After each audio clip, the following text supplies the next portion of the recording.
All right, so in this video, we're going to be looking at transformations of statistical data. So it means if we are adding or multiplying every single thing in a data set by a certain value, how does that affect the mean and the standard deviation? So let's go ahead, let's take a look.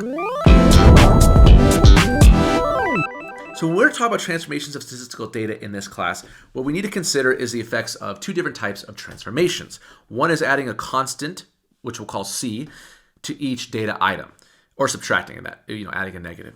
Or we're going to be multiplying each item by a constant, but let's use a different term for this and let's just call it K. So if we add a constant to each and every single item in the data list, what that means is that the mean is actually going to increase or decrease by whatever you are asking.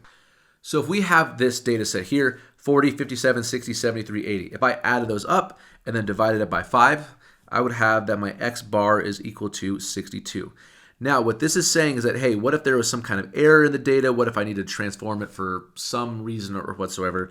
Let's say I added 5 to each of these values, all right? So if I added 5 to each of those values, meaning 40 became 45, 57 became 62, 60 became 65, 73 became 78, 80 became 85.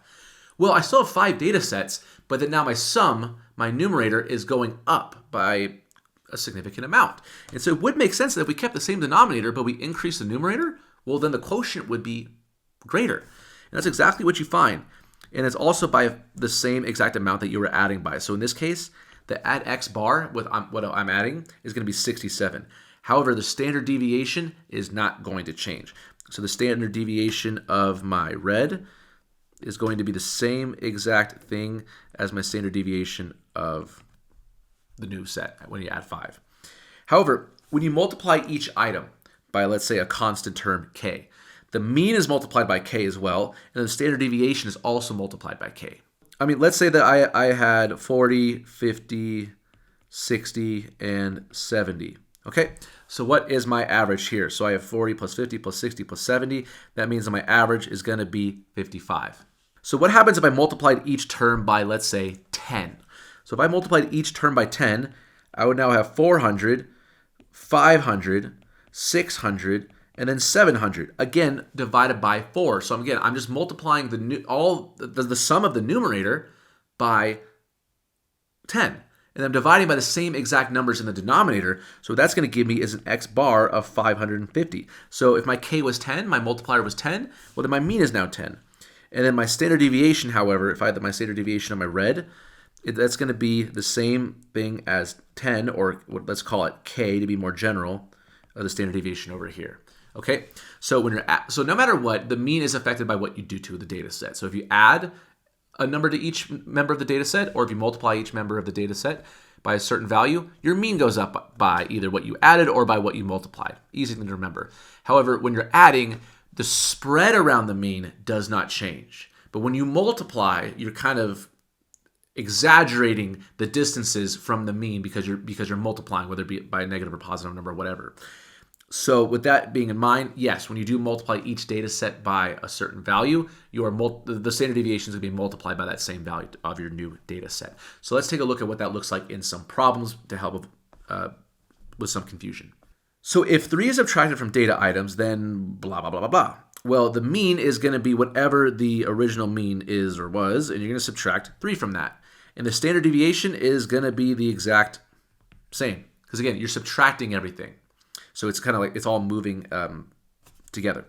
And if all the data items are doubled, okay, well then your mean is going to be doubled. You're going to multiply your mean by 2. Then remember, if you're not exactly moving everything, you're kind of multiplying it. You're exaggerating its distance from the mean, so its variability is going to be greater.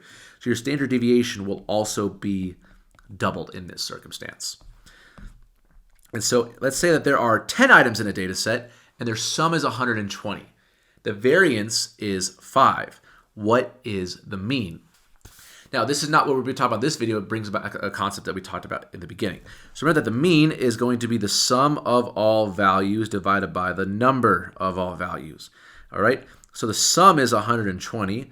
There are 10 items in the data set, so X bar is going to be 12. Okay? So mean is going to be 12. Now, what is the standard deviation? Well, the variance is 5.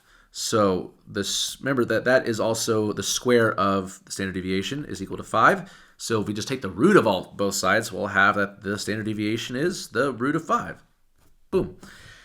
Now, let's say that each value in this set is now multiplied by 4. What is the new mean? Well, if the old mean was 12 and we're multiplying everything by 4, well, then it would go to show that the new mean would be 48.